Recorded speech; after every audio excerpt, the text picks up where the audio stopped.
Un impactante juicio revela cómo dos sacerdotes de la Fraternidad San Pío X, FSSPX, destruyeron a una familia de 8 personas con sus acciones inapropiadas. Pero esta trágica historia es solo la punta del iceberg de un problema mucho mayor que aqueja a la Iglesia Católica. El Código de Derecho Canónico de 1983, adoptado para tratar tales cuestiones, parece, por el contrario, perpetuar estos abusos. ¿Cómo puede la Iglesia resolver este dilema y proteger a sus fieles? Descubramos juntos las raíces de este complejo problema y las posibles soluciones. En el canal, el problema de Chad McCarrick rara vez se analiza en detalle, aunque se menciona a menudo. En particular, no se abordan casos específicos que involucran a sacerdotes individuales. Para los católicos tradicionalistas que defienden las fraternidades sacerdotales tradicionales, hay un elefante en la habitación que muchos ignoran descuidadamente. La razón principal es el principio de inocencia hasta que se demuestre lo contrario. Una vez que un sacerdote es acusado de conducta inapropiada, su reputación queda irreparablemente dañada, independientemente del resultado de la investigación.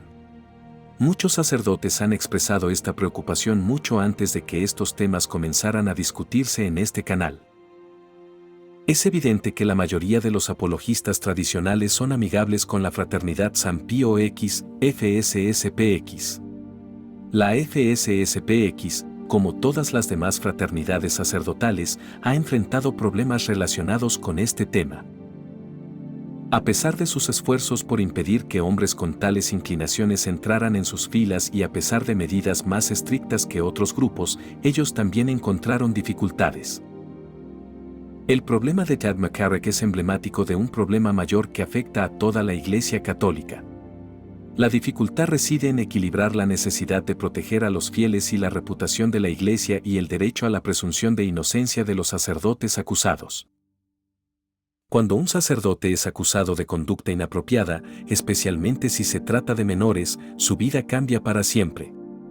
Aunque es declarado inocente, la sombra de la sospecha continúa persiguiéndolo, lo que le hace casi imposible recuperar su reputación y continuar efectivamente su ministerio. En el caso de la FSSPX, ha tomado numerosas medidas para evitar que hombres con tales problemas ingresen a su fraternidad. Han instituido rigurosos procesos de selección y capacitación para garantizar que sus miembros cumplan con los altos estándares morales requeridos. Pero a pesar de estas precauciones, ellos también encontraron dificultades. Esto demuestra que el problema es complejo y generalizado y no puede resolverse simplemente con medidas preventivas internas. Es esencial que los católicos permanezcan vigilantes y exijan transparencia y justicia. Es necesario proteger a los sacerdotes inocentes y al mismo tiempo garantizar que los culpables de abusos graves sean castigados justamente y se les impida causar más daños. Solo mediante un compromiso constante y una determinación firme podemos esperar resolver eficazmente este problema y proteger los valores de la fe. Un punto particularmente interesante es la adopción por la FSSPX del Código de Derecho Canónico de 1983. James Graind y otros presentaron un artículo que describe cómo la adopción de este nuevo código contribuyó a los problemas dentro de la FSSPX. El antiguo Código de Derecho Canónico no dejaba lugar a estos problemas, ya que antes de 1983, los obispos a menudo violaban el código ignorando completamente la cuestión. Curiosamente, el nuevo Código de Derecho Canónico hace una distinción entre un sacerdote que comete repetidamente actos inapropiados hacia muchos monaguillos y uno que solo lo hace una vez. La repetición de actos se trata como un problema mental y un hábito pecaminoso. Este lenguaje, similar al utilizado por los sacerdotes al confesar violaciones del sexto y noveno mandamientos, refleja una lógica similar. Es importante aclarar que no estamos comparando la gravedad de los pecados, sino más bien destacando la similitud en la lógica del enfoque. Por lo tanto, la FSSPX tiene una relación compleja con el Código de Derecho Canónico, lo que plantea muchas preguntas. Un exemple de cette complexité peut être tiré des paroles de Mgr. Marcel Lefebvre, un des fondateurs de la FSSPX, Dans un discours prononcé le 24 mars 1984 lors d'une conférence tenue à Teherán, en Italia. Lefebvre expresó su preocupación por el nuevo código, creyendo que no era necesario cambiarlo, pero reconociendo al mismo tiempo que si la ley cambia, debemos adaptarnos. Dijo que la Iglesia no puede pedir nada malo a sus fieles, pero subrayó que el nuevo código introduce un concepto completamente nuevo de la Iglesia.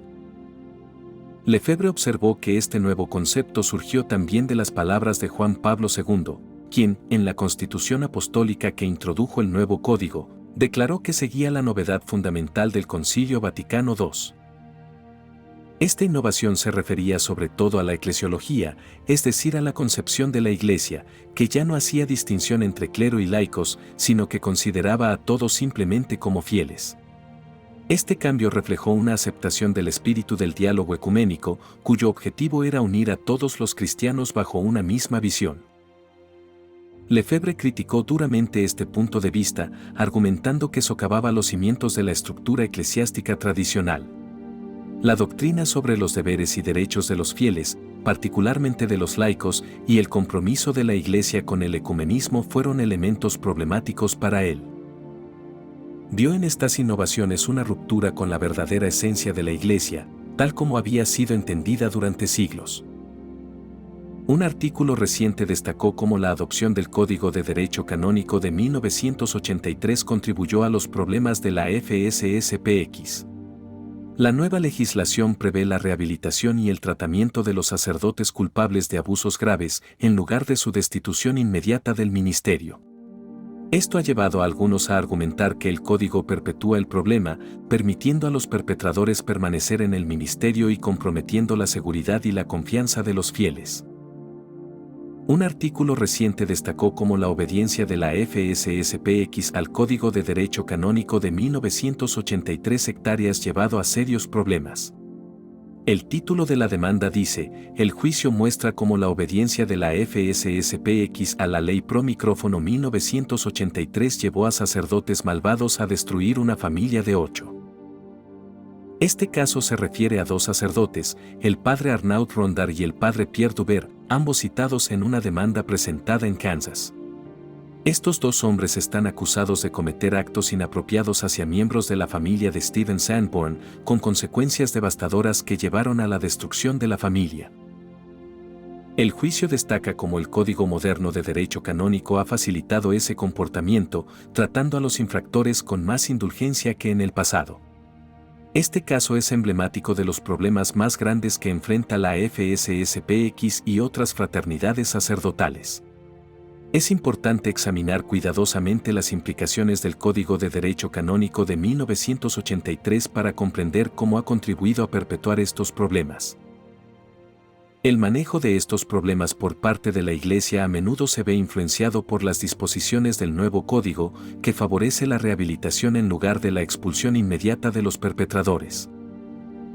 Este enfoque ha llevado a situaciones en las que los sacerdotes acusados de graves abusos han sido tratados de una manera que les permite permanecer en su ministerio, creando así un clima de desconfianza entre los fieles. El juicio de Kansas es un claro ejemplo de las consecuencias de este enfoque.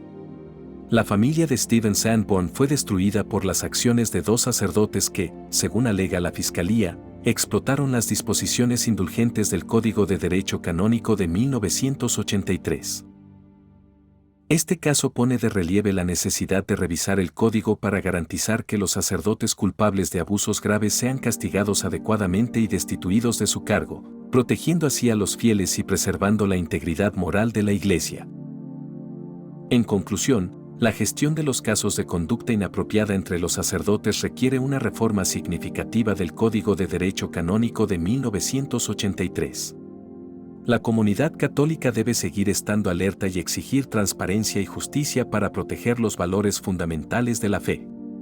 Solo a través de un compromiso decidido y continuo podemos esperar abordar eficazmente esta cuestión y garantizar la seguridad y la confianza de los fieles.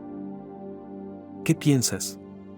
¿Debería la Iglesia condenar definitivamente este comportamiento? Háganos saber en los comentarios. Si te gustó el video, comenta amén. Que Dios te bendiga.